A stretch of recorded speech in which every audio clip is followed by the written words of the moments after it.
Hi, welcome to another Grit and Grime basketball podcast. I'm your host, as always, David Sagoe. With me today, we're going to go Thomas Arnal. Yes, well done. Jose Garcia Vidal. Yep. And, wait, I'm going to... Michael Downey. No. Oh, yeah. No, the other side. It's the other way. It's Yeah. the other way. Ah, man. Damn. Almost. Yeah, I that's don't know how okay. you managed that. To get them right.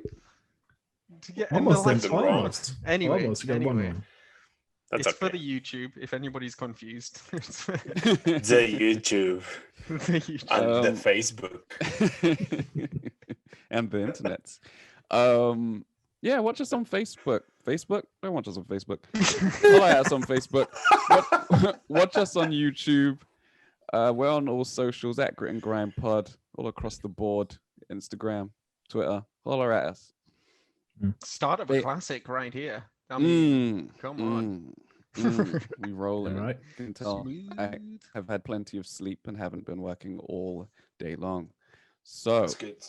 my nap alarm went like 10 minutes after I got home. That's how sad my life is.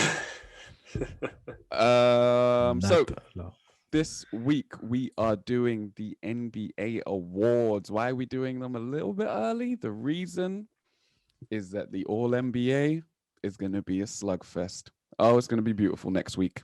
So Yep. until then, we tied you over with some awards. I'm probably missing some, but you guys can tell me I missed something if I missed something. We're going to start with the big one. The big one, the MVP. It's been a rough, tough year if you've been trying to track MVP and pick someone out of this list of players. There's so much talent in the NBA. It's actually ridiculous. Mhm. And there's tons of top end talent. And then you add to that such a tumultuous season with COVID and injuries and stuff like that. It's probably been the hardest year to pick an MVP that I can remember. So I'm going to come out the gates and go with who I think is actually going to win the award. I often don't. Oh.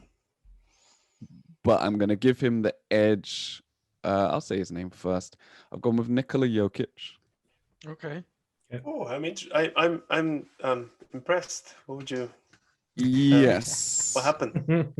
Yeah, a few weeks ago I was like, nah, he's not going to win it. He's not going to win it. And my thinking then was that the team just wasn't good enough. Like, wasn't good enough. It's a good team. It's a great team even. But Record. yeah, their record. Like, he wasn't on a top 3 seed, et cetera, et cetera. I understand the argument for him is that he's played all the games and pretty much no one else in the running has played all the games. But this week, with the Clippers sliding, the Nuggets actually leapfrogged the Clippers. I don't know how brief it was because they lost to the Lakers last night. Spoiler alert. Yeah. But yeah, they're right there in the running for the 3rd seed with the Clippers, who were actually in the running for the 1st seed a week ago. So yeah, I think that sort of bumps his case up, especially since they're doing it without Jamal Murray. And yeah, he is the best player on a top 3 seed. He's had an excellent season, tremendous season. Oh yeah. So I think statistically, according to advanced statistics, he's the best player in the league this year. So I give it to the man. Europe, what up? Yeah, again. Well, I'm going with the same choice, Jokic. And it's weird because it feels like it's almost by default because of the season or all the injuries. It's like they want, and it's funny how he went around. Like pretty much every single top 10 players that we had in our top 10 was mentioned for MVP and had that top spot, number 1 spot for the MVP on the MVP ladder. And then they got injured. So at one point it was Embiid, and then suddenly he was out for a while. And then we had LeBron, and he was out for a while. And then we had even crazy talks of Harden for like 3 games, and then he did something and he was out. And then it's weird. But now I think Jokic is getting it because of his consistency, and he's not been that injured. I think was he out for a couple of games, maybe. Nope. No, and he's I played think everything. he's played every game, yeah. So I guess in terms of consistency, in terms of how much he's improved every single year. Mhm. It's only worth it. And Denver's been playing so well as well. It's this very entertaining. It's the best big passing, best passing player for a big guy for the last 20 years or something. So it's just only right that he's there. I mean, yeah, I remember when Dave was trashing him on WhatsApp saying, they lost that one game. It's like, nah. What game did they win? What game did they lose? What time was it? It was one of those afternoon games for us. Okay. And he went to OT. He went to OT. He went to OT and he went, no, it's done. It's done. Is this your MVP? And I was like, he has to win this game. I was like, this game in particular, he has to win it to be MVP. All right, cool. I remember we were watching it. I think it was against Boston. Right? Yeah, it was a Boston game. Oh yeah. What trash performance? No, that was Mike Malone's fault. That was all over. Yeah, I agree. Bottle job, man. So yeah, I don't know. It's a bit of a weird one this season, but I don't know. I was ready to get rid of my he's been injured for X games rule. That we do have, and I think everybody else is keeping. Because it's a weird season, it's a reduced amount of games, and it's we got still have to deal with COVID. So yeah, but no, in the end, I went, you know what, I'm gonna go with the guy who's been. I was gonna go with the other guy who also deserves it, but we all know he's getting another. We all thought you were going to go for LeBron. Well, yeah, right. Yeah, sure. Has he been playing this season? I don't remember him. Because he has a French name. Yeah. Well, Lamelo's got even more of a French name. It's Lamelo La France. It's like, dude, that was for him too. La France. I don't know why. You know where where he was created. Anyway.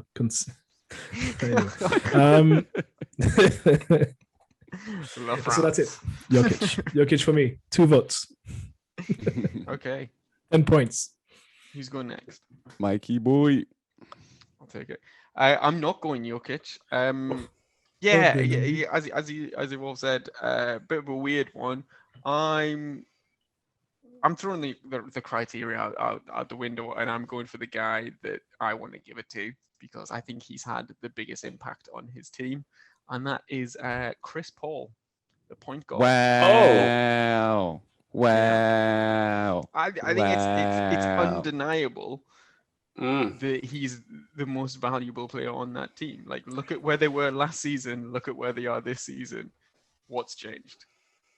The bubble. They won 9 straight. Devin Booker was killing.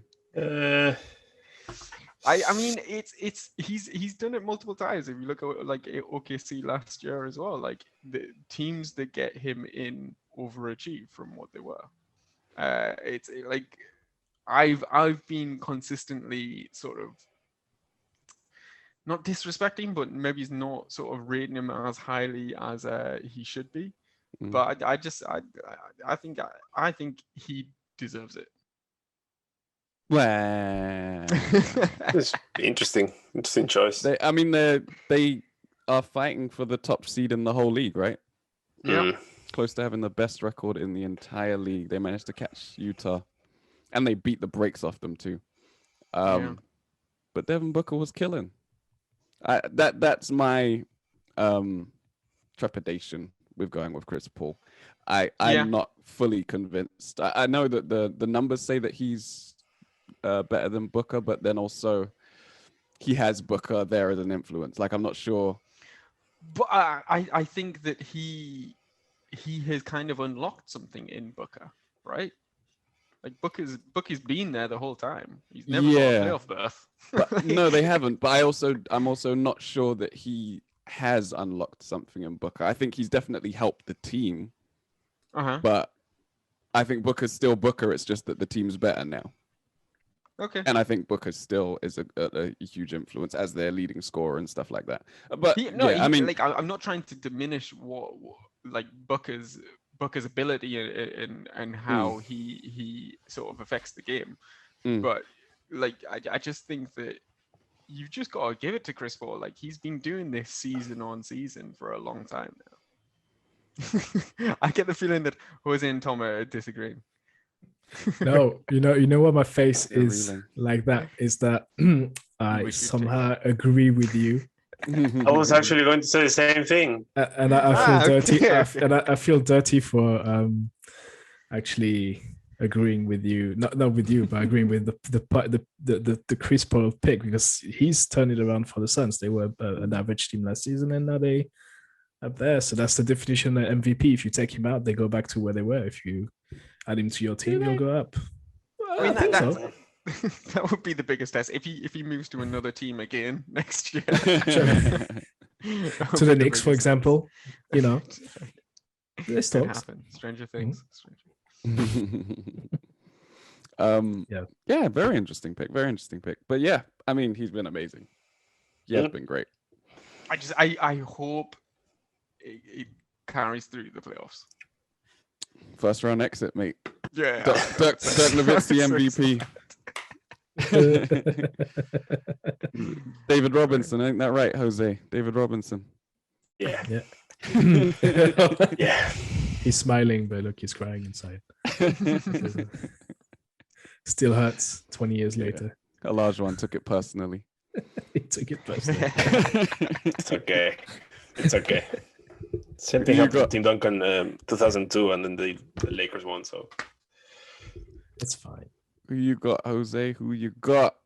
I have Jokic as well. I actually thought that I was gonna fight you guys a little bit more on Jokic. So yeah, two things. First of all, now that it's quite fresh, Mike, I actually really, I'm quite surprised that I agree with you. However, when you go down and dissect it, I think that Jokic is still superior because he leads his team in 5 of the 6 major statistics. Is it 5 or 6 or 4 or 5? Hang on. 4 or 5, sorry. And Paul doesn't. Chris Paul is only leading the Suns in assists and steals. So there is when I think Jokic wins it. I mean, Chris Paul is incredible. What he's doing at his age, just unbelievable. You know, lovely to watch him play, to see what he's doing. But Jokic has been consistent. He's played 65 games. You know, when I was thinking, okay, I'm going to have to fight these guys, so I better be prepared to give them my reasons. I actually compared almost like the 4 major, in my opinion, LeBron and Embiid. Come on, Embiid played 45. What is this? Embiid played 45 games. Luka Doncic played 58 games, and LeBron played 43. And LeBron has Anthony Davis on his team. So even though LeBron is massive, you know, his team doesn't depend on him that much. Ben Simmons is just a nobody. It's not the superstar. It's not at the level of Anthony Davis. Yeah. Bubble Murray. And then, you know, Jokic, I mean, he's just been so consistent. His team depends on him so much, man. We can see it with Murray, you know, dropping because of his injury. Even though Michael Porter Jr. has been scoring machine, especially in the last 10 games. When he's on the court, it's a completely different team. Almost averaging a triple-double as well, like 8.5 assists per game. Otherwise, it will be a triple-double. You know. Well, so if he doesn't get the other 1.5, he can't have the MVP, right? But then I compared him to Luka, and it's almost the same. But yeah, almost the same because Luka also leads his team in 4 out of 5, and they're the same categories actually. The only one they don't lead their teams are in blocks. So when they're so close to each other, I just had to go on preference, you know. So there you go. And I cannot pick Facundo Campazzo because you know which is super biased. So I think Jokic should take it this year. I think if it's a Jokic versus Doncic sort of comparison, Jokic's game is just it's so much more mature. It's almost like he doesn't have to try that hard and is still great every game. So yeah. Whereas Luka is, or maybe it's the team that he has around him as well. But yeah, he's working for his points. He's working for his assists for sure. Did anyone consider Steph at all? Well, when you just mentioned your four, I was like, oh well, you could throw Steph in there, and I think if you consider Steph, you have to consider Dame because his team has a better record and all the injuries they had over there. Right. But yeah, like I said, it's been a crazy year. And I think it all comes down to what criteria you adhere to. Like in the past, I've been annoyed at you guys for being like, well, it's the best player on the best team, so Giannis gets it over Harden, for example, and then the goalpost move. Like LeBron has the better record than everyone in the West, and then it goes to Giannis and whatever else. It moves and it changes, and I think they want it to be that way. I think they want narratives to run wild and let journalists be creative with the way that they think about it. And if you stuck to the actual essence of the award, and it was not the essence, but the description of the award, in terms of it being the most valuable player, then it probably would be someone like Steph. But I think that would historically send the award in a different direction to what it has been. So yeah, I mean, like, what it is. But I think that my issue with Steph, because the on-off sort of numbers with Steph are just going to be insane, like especially if you compare seasons. But it's kind of made worse because I feel like Draymond sometimes just doesn't try if Steph's not playing. It's just like, all right. That's not true, though. You get like a double What's he impact. supposed to do? Pass to Wiggins? Yeah, right. Yeah. I get it. What's But plan B? Yeah. you don't just get Steph coming back. You get Steph and another Hall of Famer coming back as well. He raises all ships. Yeah. He raises all ships. He is a Not ridiculous player. Not this year for Steph. They had the worst record in the West last year. Yeah, it's still. I just don't think he's going to get it this year. Oh no, he's not going to get it. Oh, it's definitely not going to get it. Yeah. It's a shame. It's a shame Embiid couldn't make more of a push in a case for it. But I don't know. Was that injury? Maybe it is a narrative thing, but maybe it's because the Nets came and sort of pushed them so much. Well, no, because it can't be a It can't be that can't be the argument. It's just the injury. It's the games played. Yeah, he's played almost 20 games more, right? Yeah, right. I think a healthy Embiid, who was playing the way he was playing until he got. Oh yeah, I would have voted for him. That would have gone. Yeah, it's a different story. I would have voted for him. Yeah, you know, shit happens. Yeah, it's a shame. It's a real shame. It happens a lot to Embiid. It happens a lot to Embiid, but it happened to everyone. This season is just weird in terms of injuries. Well, not so weird when you analyze it, but it's just all over the show. Yeah. All right. So, our MVPs. We move on to Defensive Player of the Year. Shall I start again? Someone else want to start? All right. Stick to the order. I went with Ben Simmons. I really had to consider Embiid because he's Embiid and the defensive anchor of the team is always super important. But I also obviously had to consider Rudy Gobert, who's been the Defensive Player of the Year a lot lately. But I checked the defensive efficiencies for each of the teams.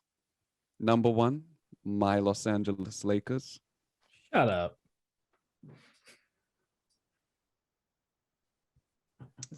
We're the best defensive team in the league. But there's obviously no standout defenders with AD being out. I think before the season I predicted that he would be Defensive Player of the Year as the best defender on the best defensive team, and I think he would have been if he didn't get injured. So he drops out of contention. And then the second team in defensive efficiency is Philadelphia. I have to go all the way down to 4th to find the Utah Jazz. So, yeah, I just had to go with your boy Benjamin. Benjamin Threes. But yeah, super versatile defender. I think he is the type of defender that will change playoff series as well. I think Gobert is someone that you can scheme out, and he's a great regular season defender.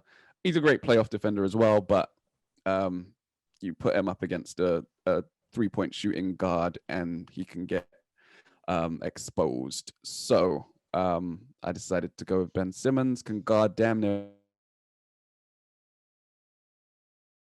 positions real well. And yeah, his defensive instincts. He actually is fun to watch play defense because he's a real defensive player. And yeah, he makes it fun to watch play defense, similar to Draymond as well. More so in the playoffs, not the regular season. So yeah, Embiid endorsed him. So I said, all right, Embiid. That is who you want to win the Defensive Player of the Year over yourself. Then that is who I would choose, my African brother. We toss it to you, Tom. Do I need to say his name? I mean, I would just refer to that one play that happened last night against the Spurs. Spurs. Dallas weren't playing the Spurs. Yeah, but the Jazz were. Have you seen that fast break from the Spurs where Rudy was 1-on-3 defending the basket, and then the first guy that went up to the bucket saw Rudy in the paint. And he went, no, not even trying to do a layup. And then he passed it to the guy behind him, and he went, nah, no, I'm not shooting either. Then he passed it to the third guy, and I went, okay, I'm going out of the paint. I'm going back to the 3-point line. And Rudy was laughing. That's it. That was my case for Defensive Player of the Year. Rudy Gobert. Thank you. The whole year, one play. Yeah. This is how we live these days. The YouTube and TikTok generation. All on one play, all on one. Reactionary, baby. I like exactly. It. By the way, am I all you? Did they hit the 3? No, I don't think so. I think they made a 2, like a mid-range 2, but Gobert was just under the basket at that point. He was just laughing. Bucket's a bucket, baby. Bucket's a bucket, though. You're right. But block the 2. The fear in their eyes. That was beautiful. Mike. I went with my guy Ben Simmons as well. I got to throw Philadelphia somewhere. Some love somewhere. Yeah, a little bit. But I mean, as Dave was saying, like you watch the games and it's palpable the impact that he has when he's out there and sort of who he's guarding. You can tell that they're just not going to have a good game, and he can guard whoever is going off. It is quite impressive. And yeah, also stats. Numbers for your head top. Yeah. The math. The math. Jose. Yeah, I'm going for Gobert as well. Split. Yeah. I was just comparing their stats, and they're both really bad free throw shooters, aren't they? But this is not what it's all about. Yeah, but one of them is not a point guard. That's even worse for that guy. No excuse. From the outside. No excuse. Historically, big guys are supposed to be worse. Professional player. No, anyway. I'm going with history. I'm a conservative basketball fan. I like my centers to be bad at free throws. Fair enough. I think that what's amazing about Gobert is that he's one of few players that can guard players like Giannis for a little bit, at least, at least near the basket. AD, players that are offensive machines because of their skill, but also because of their physical abilities, and they've been gifted with height and speed, and Gobert can defend them. So that's a massive thing for me. So yeah, I'm picking the Frenchman. That's right. But just the one thing I add, I know it won't be Gobert this year because of the narrative again, and we always put the emphasis on the narrative. And I think because he's won it a couple times, it's time to go for, they'll go for someone completely different. And also the disrespect the Jazz have been suffering for. Highly disrespected. to be honest, I think I would probably switch my vote more easily than what you guys would by the sounds of things. I don't know. I could switch my vote to Simmons as well because I've seen him last season. He had that one game where he took over defensively, and then on offense he scored like 30 something, and I was like, okay, that he's a beast. But no threes. No, 30 points, all 2-point shots. We need to check where we are with his dinner bet, actually, Dave. You guys need to check that. It's not in good shape. I promise you that. What was the bet again? What was it again? He needs to make 12? It's like 10 or 11. I think it was 12 shots, 12 3-pointers in the whole season, I think. It had to be prorated down to the 72 games. Yeah. So that's probably like 11 then, right? Yeah. It's not looking good. I'm gonna check. Hang on, I'm googling it right now. You guys, he's made 5. He's made 5. I did just want to say, Jose, that Gobert can't guard AD. Whenever we, like last season, whenever we were up against the Jazz and it was close in the fourth, we just went to AD at the 5, and he just went and stood in the corner, and it meant that Gobert was pulled away from the rim, and then the Lakers were able to do whatever they wanted against the Jazz. Yeah, I guess that Gobert might have an advantage, or might be able to defend them near the basket only. Yeah, for sure. That's what AD and Giannis have the ability to play in front of the basket, as in from the 3-point line, and that's where Gobert will lose. But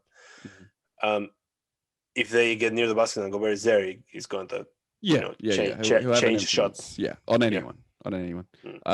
Except for Ben Simmons. Drop 50 on him. Drop 50 on him. Boom. He can't guard me.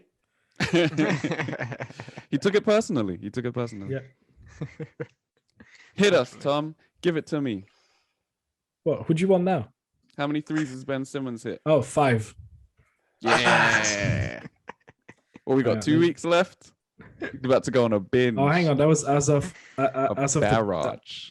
That was on the 28th of March, 2021. So let's see if this is updated. Surely it's made. Surely it's made. It's still gonna be 5. 0 attempts since. It's probably not made any. That's right. Cool. Where are we going next? Righty. Next award I have down is Rookie of the Year.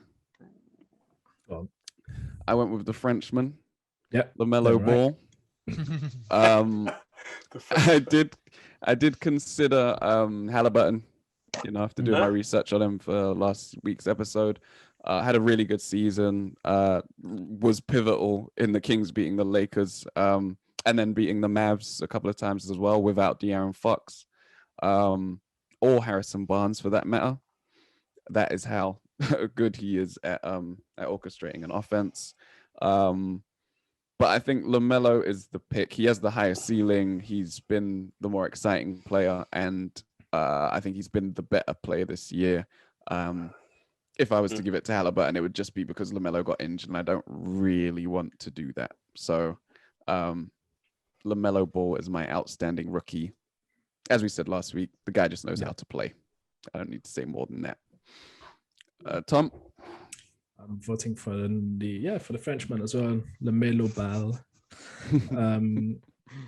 Just because of the expectations that were surrounding him, and well, to be fair, all 3 brothers, there's a lot of expectations around them. But he had because he's expected. He's the out of the 3 brothers, is the one to be expected to be having the best career, I think. In the NBA. So he had a lot of stuff to prove, and I think he's done it. He had expectations. He started with a 0-point game for his first rookie game, but then he made up for it, and he was really exciting to see. watch. So it's if you can go with your stats, get some good stats, get your team as well. The Hornets were really high in the standings for the longest time. I think they dropped a little bit now, but they were fourth, I think, at some point. Mm-hmm. Yeah. And it's quite that's a surprise as well. It's quite a turnaround from last season. I don't know if it's entirely they're still up in the to play-in, him. which They're still in the I play-in, wasn't expecting at all. So they've certainly, there's been a change in attitude there, and there's been a change of style of play. He's making it flashier and faster, and people always like that, run the ball. So it's not a surprise, because usually, the guys that are picked in the top 3 always end up delivering. So apart from somebody who got picked by the Cavs one year. Not just 1 year. Just that 1 year. Yeah, right. Wiggins. Wiggins. But I don't know. I can't really see anybody else. Also, it's really weird. Like Haliburton was there, but like I can't really put anyone on the same level or the same impact on the team that he's had. So it's very weird to go with anybody else, to be honest. Like, you'd have to do a lot of convincing and give me some awesome arguments not to give it to him now. Yep, that's him. See if anyone does. Mike. I'm not going to. I've waxed lyrical about LaMelo already. I think he's just got the whatever it is. Je ne sais quoi. Uh-huh. Oh my god. Hey, French it up, Jose. French it up. He's got gravity. Like, he steps onto the court, and you can see that he's gained the respect of a lot of the NBA already. For sure. Not even distracted. Jose. Well, we spoke. We did rookies last week. And I only considered briefly Anthony Edwards. Because he actually played 65 games, that's 22 more games than LaMelo. And he has more points than LaMelo. That's the only stat where he's better. Because I actually also compared them. And but Tommy just said something very, very true. And there's no other rookie that has had as much impact as LaMelo had on his team. So, yeah, he takes it home. He's going to be unanimous. Yeah. He's been great. And he has a bright future ahead of him. I hope he stays injury-free, because his brother also gets injured once per year, quite badly. Yeah.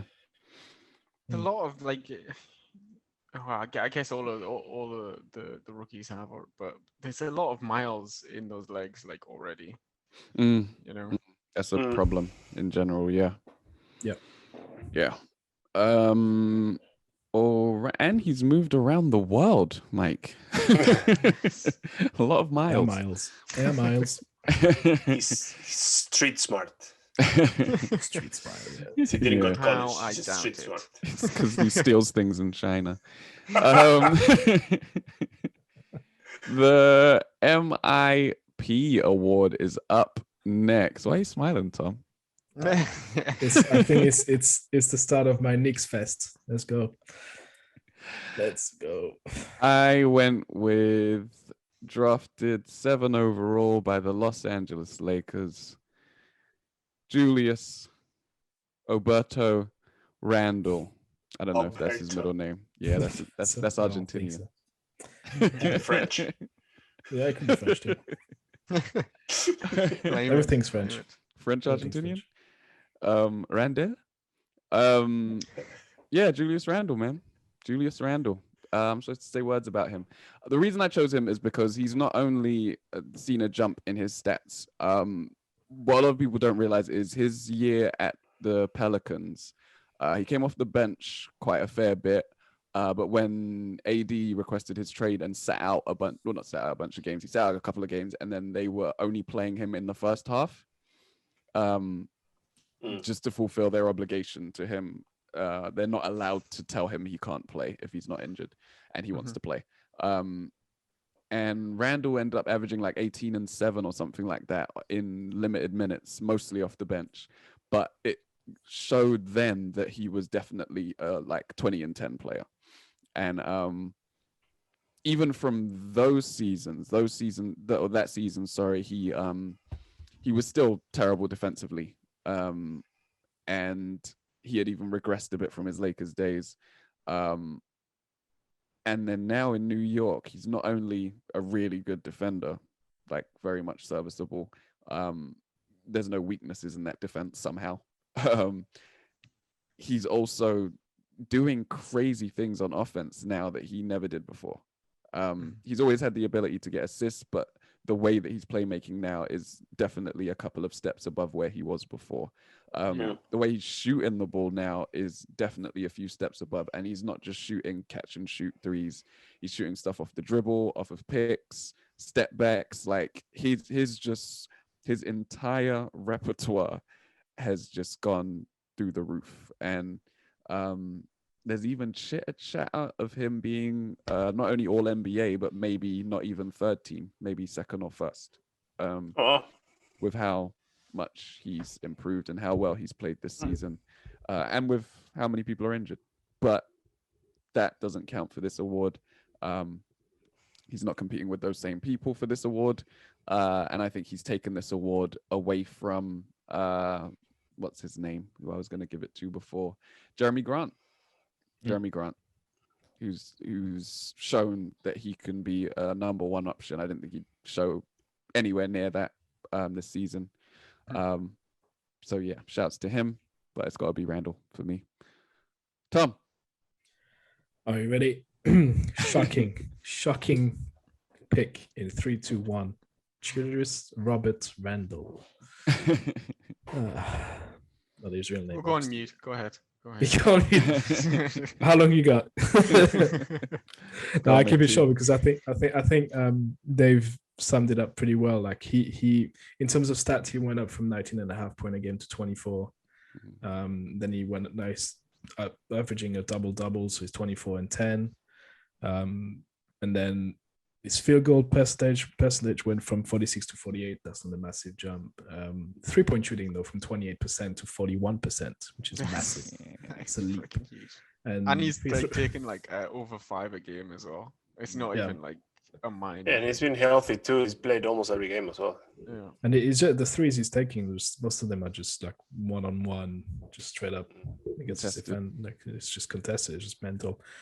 Free throws from 70 to 80%. But again, that's just for people who want to get into that. But I think he's turned around. It's more in terms of leadership and defense, like you said, and then that translating into wins. So it's quite interesting. I can't remember. I don't know. It's weird because usually those MIP, they go to players that statistically have exploded, but then it sometimes doesn't really make a difference in terms of team records. It's really weird. Like, like it would be either an average team that is on the cusp of the playoffs, or it's like a bottom team. But he's been a beast. Like every time I watch a Knicks game, it's just all the shots he's taking. I'm like, nah. And then he goes in. I'm still wondering. It happens to some players also. Like for one season, like whatever they're shooting, he'll go in. Yeah. Like just whatever, just chuck it. He'll go in. Doesn't matter. Don't jinx it, Tom. Don't jinx it. I'm saying that he's going to average 15 a game on 25% shooting. You'll see. Yeah. Next season. Next season's going to suck. But no, he's been amazing. It's quite a surprise to me because, again, the preview episode, I say, all the Knicks have to do is not suck. If you can make it to the playoff, then yeah, that's great. And they've delivered more than that now. Yeah, they've overachieved, if you will. But they, I don't know. Randall's been the leader that everybody was asking, that all-star guy that everybody's been asking for, and they had him in the squad, and somehow he's managed to turn up and assume that role. Out of nowhere, I'm sure, from pretty much everyone here, especially like you had him on your Lakers. It was like he was all right, nothing to, but like you wouldn't imagine somebody making such a leap. But and it's funny because the Knicks have this very distinct. They really play two games in one game, if you will. There's like they either will move the ball like the Spurs were at some point. It's like sometimes like everybody eats, and then the next play will be ISO for Randall, and then the next play will be like passing game, and the next play it's quite. I think there's like this 50-50 sort of style of play with the Knicks at the moment, and they give it to Randall a lot because he's just on fire, so there's no point denying him the ball. But they're still managing to make it an interesting, team game, if you will, passing game. So it's quite a good hybrid style of play. But listen, I'll stop now because I can carry on. And I've got more anyway for the next couple. Yeah, no need. Mike. Yeah, I mean, I think it's kind of undeniable. This one, it's Randall for me as well. I think the thing for me, it's kind of not even compared to like last season, like that, and I think that's what you were alluding to, Tom. Like if you'd said that last season that he was at the Lakers, out of all these players, Randall is going to be the one that is the clear front man on his team, and they're going to be in the playoffs. And that team's going to be the Knicks. It's just be like, okay, yeah, bet, all right, dinner bet. It's a bit mad. It's really a bit mad. And yeah, congrats to him. It seems like it's through hard work as well, right? Like, so fair play. I think you guys have already said everything that can be said. Jose, who you got? Yeah, man. It's same. Choose Randall, clear winner of the MIP award. The key here is the leadership that he took on. So good on coaching staff for allowing him to be that leader that they needed. And we have to go back, and I had to do a mea culpa here. Like we mocked Randall at the beginning of the season, saying that Julius Randle is a great player, but he's never going to be a leader. He doesn't have the X factor that the Knicks need to succeed, and he proved us wrong. And even halfway through the season, I was still saying. yeah, fair enough. We were. So yeah, not just his numbers, but you kind of were too, but it's okay. Yeah, well, I did switch or something. You lost faith when they started sliding down the standings. The funny thing was, they actually started to pick things up again when they got Derrick Rose. It was after the trade deadline. Oh yeah, they got Derrick Rose. They started to climb again. Massive addition. Trade of the season. Fight me. Well, the trade of the mid-season maybe. Because we just said that Chris Paul was actually the best trade of the season, right? Chris Paul is probably candidate to the best trade. The Harden trade also counts. Anyway, we're getting into the alternative awards. Yeah, so that Julius Randle. Julius Randle. I was actually, while we were talking, I just remembered how much Jaylen Brown has improved, but weirdly, a lot of his numbers look quite similar to last year. But yeah, he was a candidate as well for this award. Definitely, he made an All-Star, right? So yeah. I think that's kind of where MIP's kind of gone. Is like, have you taken on a lot more responsibility in your team, and you're still able to do whatever and stuff. So more minutes. More minutes. Yeah. All right. That's the last of the player awards, right? No, the six men. The six man. I knew I would be missing one, and I knew you guys would have my back like a six man off the bench. Transition. God damn. Incredible work. Incredible. Oh my God. He transitioned before my eyes.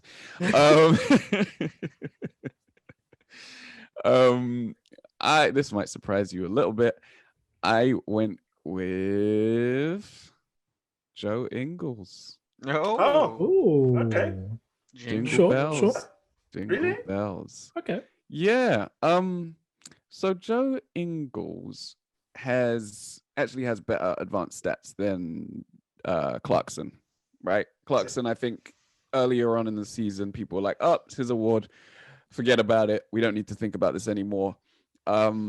But True. if you watch the games, you'll find that Joe Ingles is on the second unit for sure. He's the primary ball handler.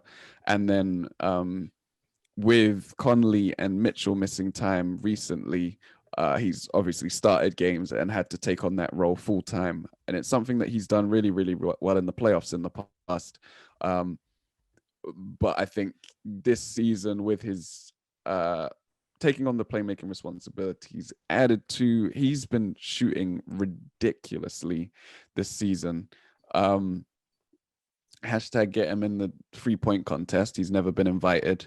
But he's like comfortably one of the best 3-point shooters in the league. And their bench has improved so much compared to last season. I think along with Conley getting more comfortable, I think that's what's helped them skyrocket up the standings and become one of the best teams the best team in the league, up there with the Suns. His 3-point percentage, he's at 46.9% right now. That's really good. 46.9. I can't believe I can't believe he's never been invited to the 3-point contest. Right? So, yeah, It's crazy. It's really weird. Yeah, he's a career 41% shooter. Yeah, so one of the best shooters of all time based on that. And yeah, he's just been really consistent throughout the season. I have him at 12 points, almost 5 assists as primarily a bench player. He's only started 23 out of the 60 games that he's played in this year. So he's a true 6 man. He's not one of those Ginobili 6 men either. Hey, Isn't he? Isn't he though? hey, Come on. hey! Pop would make sure Blasphemy! that Blasphemy! Pop would make sure he came off the bench for 42 games in the season just so he could get the award. Blasphemy! Respect, please. And then Respect your elders. he'd start the other 40. All right. Yeah. Jingle bells. Tom. Well, so when I was talking about let's start talking Knicks, let's see if you guys see where I'm going with this. I was gonna go Clarkson. But it's way too obvious. And then I thought about it. I was like, who's the best trade that we've seen mid-season? And then who is playing like a 20-year-old guy that won MVP at some point when he was young? Anyway, I'm gonna give it to Derrick Rose because he comes off the bench, and that's the requirement, right? That's the requirement. That is the only requirement. That's not a requirement. Anyway, he's I think the way I'm going on with it is that he's on the best team in the East, obviously. He's the only team in New York. This is going off the rail now. That's it. We're starting. It's that Lemsil talk right now. You see, it's happening. It's wearing off. So he's like the first stint he had at the Knicks was bad. It wasn't good at all. And then he went away and he played average everywhere. But this season, it's just like he's something else. I think he's averaging something like 14.5 a game coming off the bench. And then he shooting, I think, again, the thing is I'm mixed. I'm comparing the first stint and the second stint at the Knicks.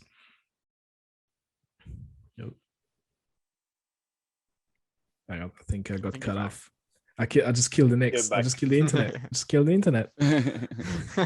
They're like, okay, we're You were talking too many things, too many good things about the Knicks together, and the internet just stops. Just went, stop it. In the Matrix. Yeah, it's like so I was talking politics with my mom the other day, and WhatsApp just stopped. It just went, nah, can't talk politics on this. Shut it down. Shut it down. All right, let me start back where I was.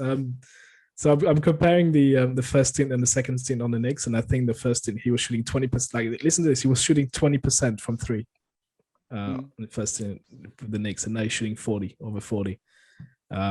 He's averaging more turnovers, less turnovers and more assists, so his ratio is really good. His efficiency rating was 17, now it's 18.5, and he's winning more games, a lot more games, like 3 times the ratio of games that he was winning in his first stint. But then, consequently, he's not playing in a triangle that Phil Jackson tried to put him under. Derrick Rose in a triangle is just the worst idea ever. Exactly. Oh my god. Super team. Super team. Super team. But no, it's also the way he behaves on the court. He's like this mentor now to everyone else, and he's really being a good influence. And since we picked him up, we've been playing like Eastern gods. So you know, he's really just for that. He is, yeah. It's great to see. It's okay. Anyway, Derrick Rose. I don't need to argue anymure. It's it's a winner. You know, it's a winner. It's a winner. It's a winner. Yeah, I know. Joe Inglés. That's how we keep it French. Mike. Yeah, I took the obvious one. I took Clarkson, man. Like, we know what the actual criteria is. Max, enough with that nonsense. Let's go. Points per game. Points per game. No, but I love the Joe Ingles pick. I think he is great, but I don't know why, but I always see him as more of part of the first team, basically. So I always can't pick him as sixth man. But if he qualifies, then maybe that should change. But I think that Clarkson is more of a true sixth man. Like, he is there to be that like scoring punch when the other guys are say, well, particularly when Mitchell isn't in the game, so that they don't dip too much. And that's exactly what you want from a six-man guard, at least. And he does that. Only started one game this season. Yeah. So that is my pick. I think it's relatively self-explanatory. Safe. I'm not going to go to safe. The emotional pick over there.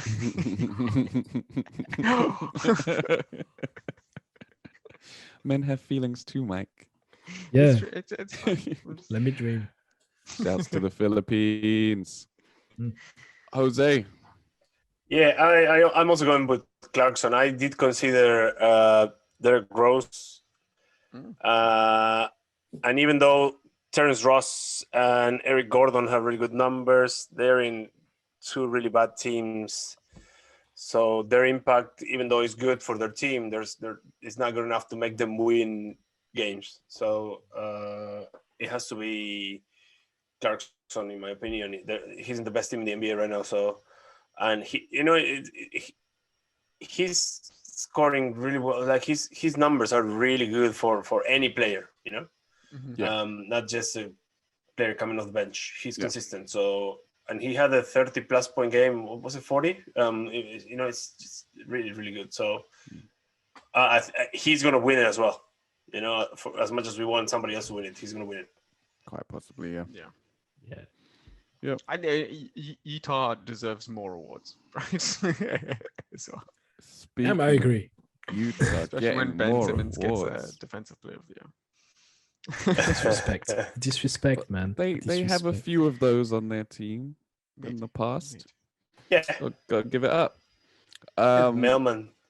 But speaking of Utah getting more awards, my coach of the year, Quinn Snyder. Snyder. Okay. This is a very tough award. I give my award winner just for the transition. I sold out for it. But there's been a lot of good coaching performances. I think what Frank Vogel did with LeBron and AD out was pretty damn impressive, considering there was very little on that team without without those two. I got a highlighted man. James Borrego, we already mentioned the Hornets, and how well they've done this season. I think Monty Williams was probably my second place. Because because having the Suns that high is really impressive. But you also have the Chris Paul effect to take some of the shine off there. I actually think what Doc Rivers has done with Philly has been excellent as well. What he's gotten out of Tobias Harris, that only seemingly he can do with Tobias Harris. He hasn't played that well for any coach. Nate McMillan's only coached since half the season, but he's managed to squeeze a lot out of the Hawks. And then we have all of the great coaches who are just great coaches every year, and we take for granted. I don't know if Steve Nash gets any credit for the Nets being good, but he is a first-year coach. He is a first-year coach. I was gonna throw him a vote, to be honest with you, because I think the ego balancing that you've got to do over there is pretty tremendous. But have you seen the team of assistant coach he's got? Have you seen the name on the bench with him? Yeah. No. But he's no, head. No, he is the head. He's a head coach. Yes, fine, but no. He's a figurehead coach. He's a figurehead coach. No, I don't. I'm not saying that he's not. Of course, he's part of the success there, but he chooses whether he listens to the great people that he has. He has a stamp where he puts his name at the bottom of all the decisions. Not even it was me. Yeah. It's me, guys. But I went with Quinn Snyder just because he's always been a good coach, and he's always been in the running for me every year because obviously their defense is excellent. Outside of Gobert, the defensive personnel isn't amazing. But his defensive schemes are good, although I think they rely a little bit too much on drop coverage. Then also the offense. He runs like the most complicated offense in the entire league. And this year with the shots falling for a lot of people this year, they are also a great offensive team this year. And to get that out of those players and finally get everything working and finally integrating Conley well, having Mitchell play some of his best regular season basketball. Obviously, he's taken it to a different level in the playoffs, getting Gobert happy. He wasn't happy at times earlier this season and at times last season on offense. Clarkson fitting into the mold. I think they, more than any other of the successful teams this year, are successful because they are a team and greater than the individual parts. And I think that is a testament to excellent coaching. Yeah, damn right. Tom. And it is exactly why I'm giving Coach of the Year to Tom Thibodeau. Yes. It's okay, guys. Let me take that W. Let me splurge that W all over you guys. That's it. You guys are taking that W. Years of abuse. And it's payback time. Let it fly, Tom. Let it fly. Well, look. I was going for real. I was going to give it to Monty Williams because again, for the same reason I'm giving it to Tibbs, like the massive turnaround. But then again, as well, right? Yeah, and it wasn't expected exactly. But then again, we don't have Chris Paul or players of the same caliber like Chris Paul or Devin Booker on our team. So sorry, on the Knicks don't have because we're trying to be impartial, non-partisan. It's a non-partisan podcast. So the Knicks, they're fourth in defensive efficiency, they're fourth in 3-point percentages, they're fourth in the East and 8th overall in the NBA. So that's a massive, huge turnaround. We don't suck. People love us. Mike, who you got? I'm gonna stop talking to my next pick. I've also gone with Quinn Snyder. I considered Tom Thibodeau as well, but I'm still quite shocked that Utah have held on to the top spot in the West. The West is insanely competitive, and only seems to get better every year somehow, even with all of the trades going over to the East. So I just have to give them props. I just have to. And the way that they've balanced the team with Connolly coming in. At the start of the season, they didn't know if there was going to be beef with Mitchell and Gobert over the whole COVID situation, and they've handled that. They come out sort of looking very professional every year. So, yeah.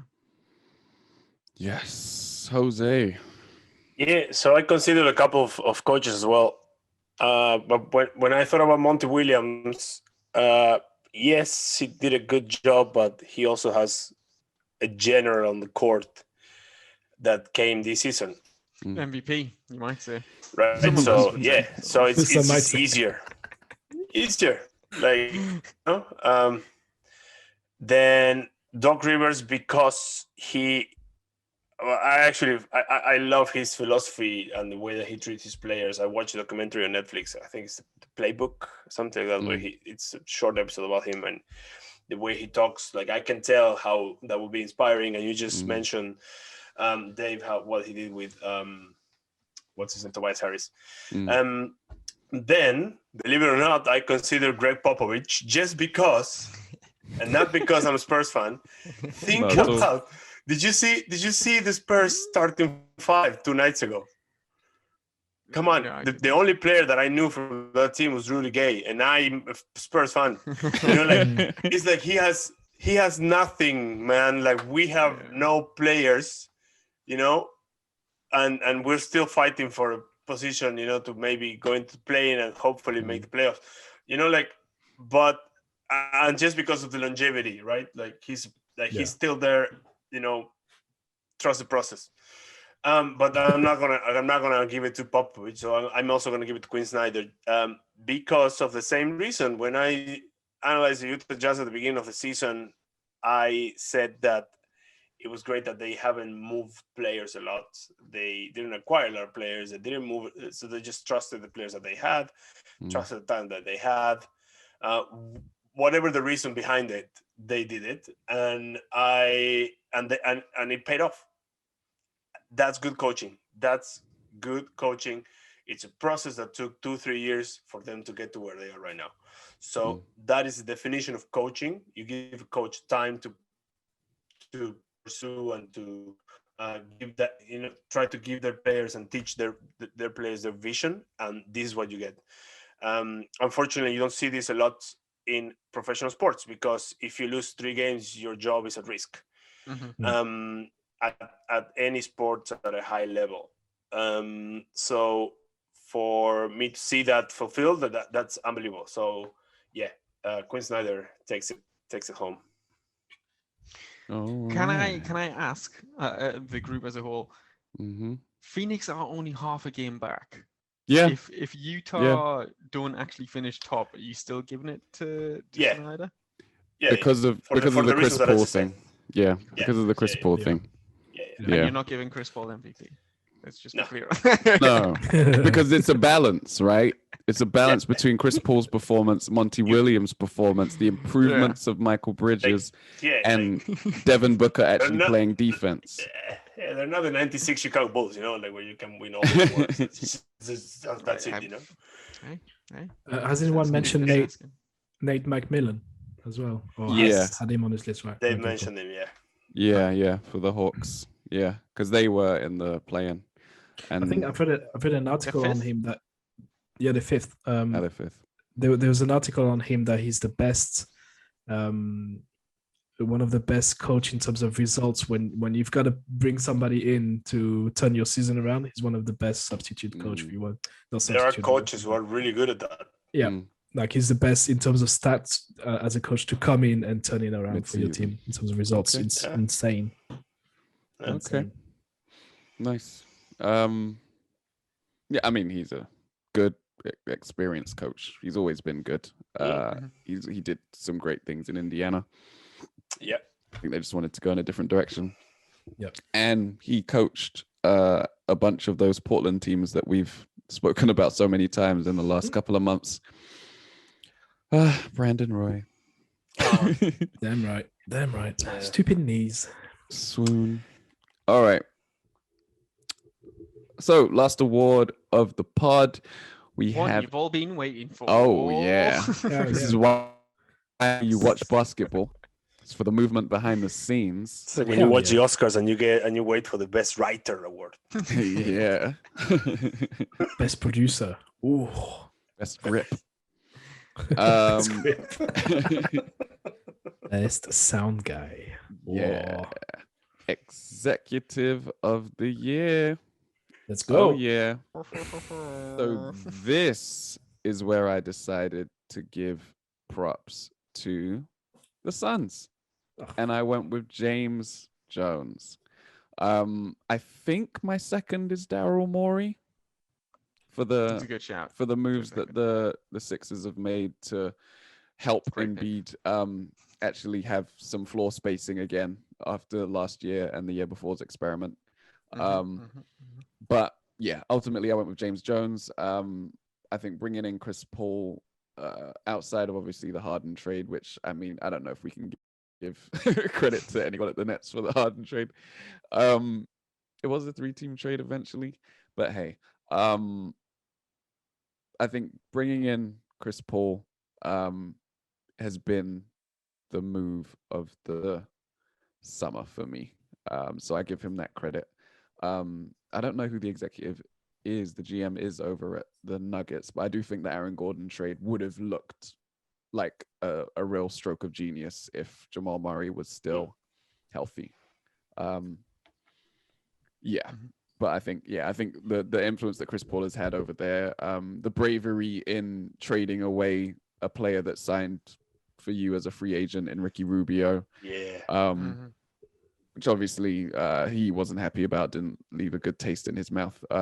But yeah, I think it's proven to be a successful trade, and it looks like Chris Paul might actually stay on a team for the first time in 3 years.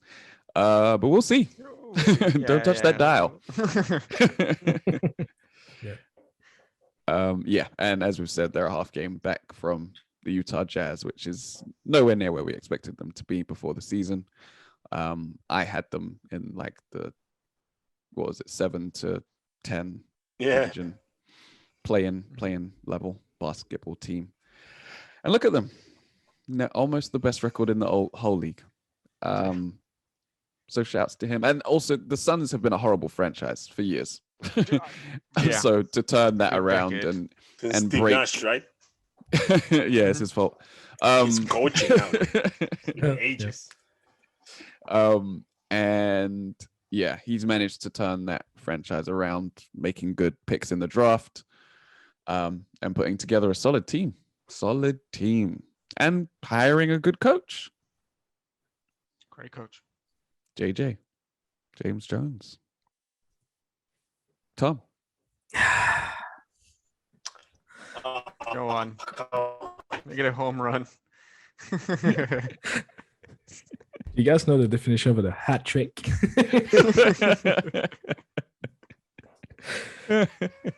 So, there's a key word in what Dave just said in his long speech. I didn't say CAA. The word bravery. And the bravest man of the last 10 years in basketball is Leon Rose, who's the president of the Knicks. For taking that job, to be fair. For taking that job, you have to be brave as a Navy SEAL. Oh, very Also steals, okay? You gotta be a big bag of cojones to take that job, especially working for the big boss, who is probably one of the most, what's the good way of saying that? Special men in the NBA. Special. He's special. I was going for a different word. Yeah, me too, but I don't want to get banned from the podcast. But yeah, then and again, almost using the same argument than Dave, turning around a franchise that was bad for the last insert amount of years here. And then, it's like I think that's a mark of a good executive. That he's made his he did his job. He's turned it around. He's made very good trades, and he's gone with a good coach, and bang. And the Knicks are they're first in cap space for next season. So we got the cash to spend on bringing in LeBron finally. There are no free agents left, and Zion. They all signed. And Zion, LeBron Jr. Shit, we're bringing back the Shaq. Manu was 6 man. That's it. Manu is coming back. Duncan say he's interested. Fuck it, bring everyone in. MJ is taking it personally. The whole asphalt ownership team: Steven Jackson, Tony Parker.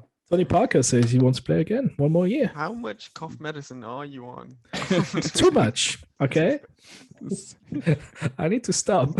Dessert. What's in the cup, Tom? What's in the cup? It's just vodka. Usual Tuesday evening vodka. Oh, Tuesdays is vodka, right? Yeah. Yeah, of course. Of course. It's good for the throat. Anyway, Leon Rose, you know it. I mean, you're both wrong. It's going to Sean Marks. We all know that it's going to Sean Marks. God. It's going How? Well, I mean, we just said in the coaching thing that the coaching assembly that they've created over there is insanely good. So without even touching the players, they have that.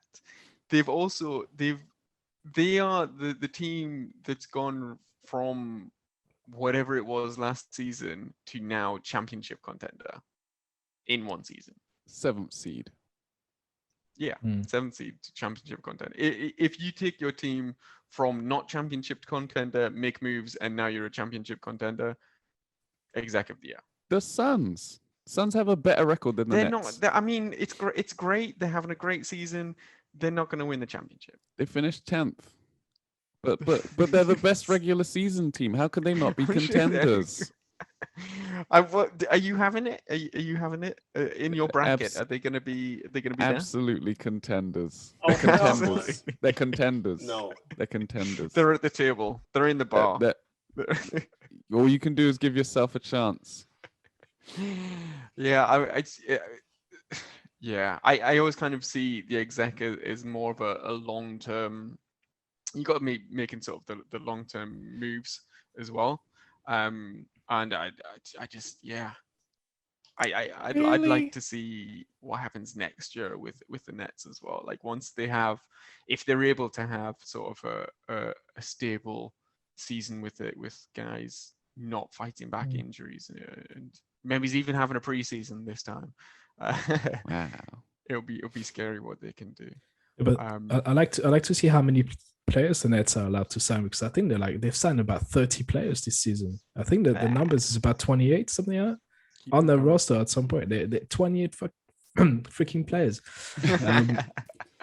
It's just ridiculous. Like I'm sure Sean Marks got some sort of dirty tapes, from like a high up in the NBA, because it's like they have no cap space. There's no like. Do you want KD? Yeah, go on. Again, another reason why it's gonna go over there, because I don't understand how they've been able to do this. I don't get it at all.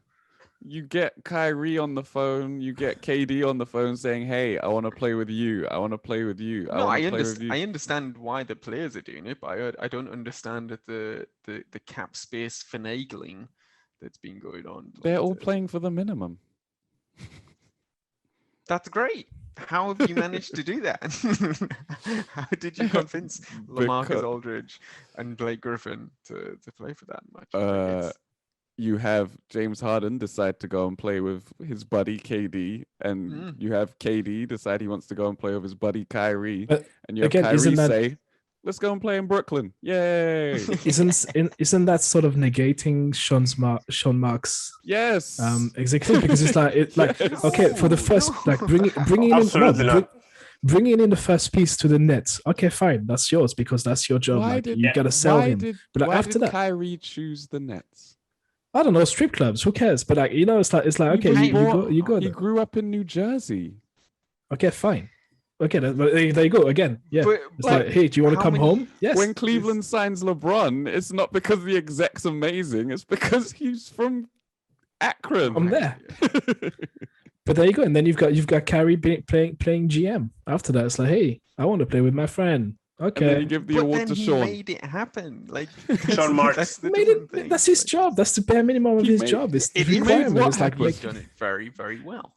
It's like I You don't printed even out know a he was on those contract. I calls. printed out a contract. I know how to work the printer, guys. Here's a pen. I found it in the pantry over there. It This works. is the saltiness of a Knicks fan that is They getting piss me off. They overshadowed piss me by off. He also has a stamp. He has a stamp. Okay. Kyrie's Hey, And a like, hey, stapler. Sean, sign this trade. And a It's a very large stapler. stamp.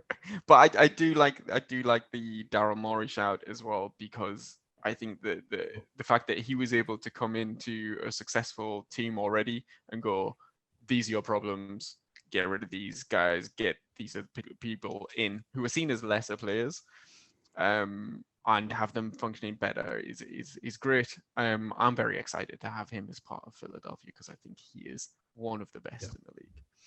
But Three-time champion, Danny Green. yeah, Sean Marks. It's gonna go to Sean Marks. Tell him, Jose. Nobody does it Tell better. him. Yeah.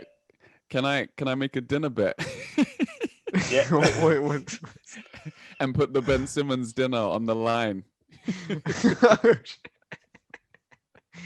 What is I it? I want to parlay my way out of that bet and into this one. Probably not. That Sean Marks does not receive Executive of the Year. Don't Sean forget, Marks is taking it home. who votes for Exec of the Year? Isn't it the other execs? I don't think it's Huh. the media. I don't know. I don't think his peers would vote for him.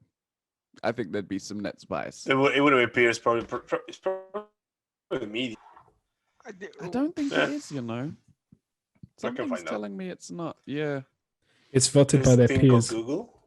It's voted by other execs. So it's in between. Yes. There you go. But like, if you like, I'd love to see any other exec say, "Oh, I wouldn't have made that move. Oh, that was a But bad sure move." they- that But they that's Sure just they it. do. Sean Marks didn't make the anonymous. move.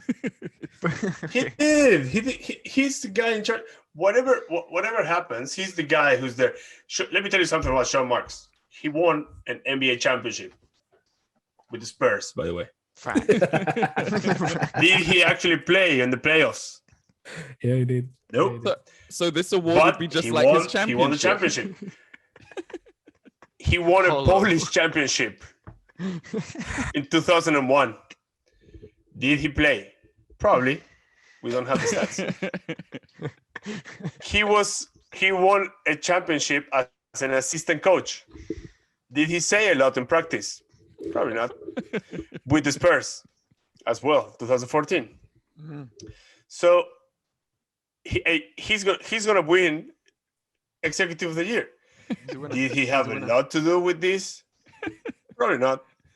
But he's still the face of the project. So hang on. If this project went to shit, he would have taken the blame. Right? Yeah, that's true.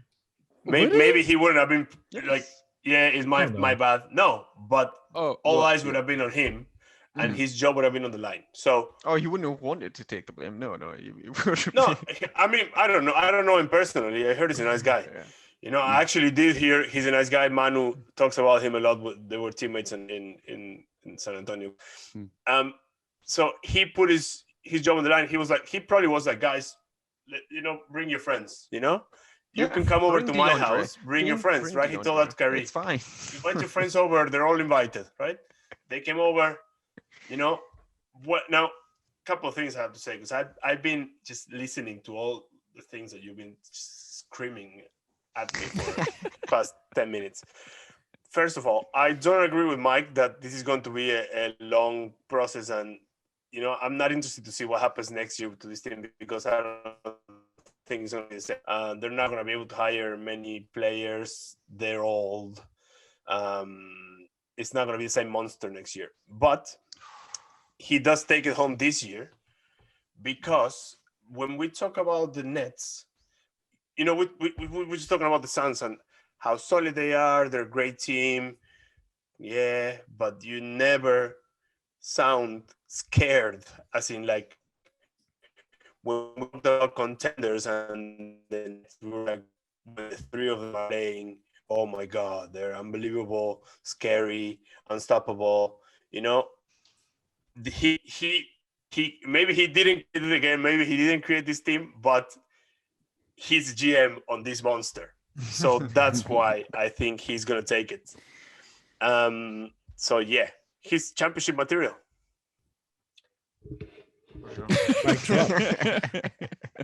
And the stand as well. My God. Yeah, you have to keep it quiet for the audio listeners. I don't know. That, ladies and So I gentlemen, did was a slow mic motion. drop. He's also from New Zealand. Like, come on, he's the first New Zealander to play in the NBA ever. Give him All the of award these are then. very good, valid reasons. Was he actually born in New Zealand? Yeah. Probably not. Yes. Okay. No comment.